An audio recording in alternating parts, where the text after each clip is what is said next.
Depuis ce matin 6 heures, la ville de Figuig est l'objet d'attaques extrêmement violentes de la part de l'armée algérienne.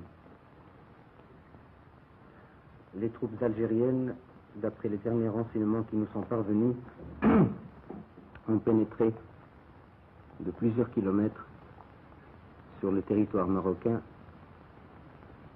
s'efforçant et réussissant à occuper les hauteurs dominant la ville de Figuig.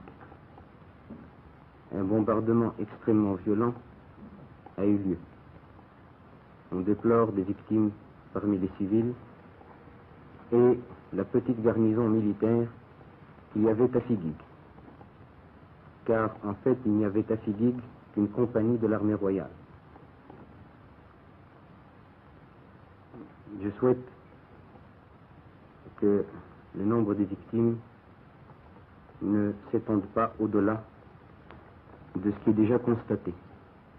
Car c'est à partir de Figuig, justement, d'après tous les historiens, et même les plus mal intentionnés, que les problèmes de frontières commencent. Tandis que, entre Figuig et Oujda, il ne saurait y avoir de problème. On a fait donc tuer des hommes, des femmes, des enfants, des civils et des militaires. Pour quel résultat? Pour que on se retire. Mais l'armée qui a attaqué se retirera.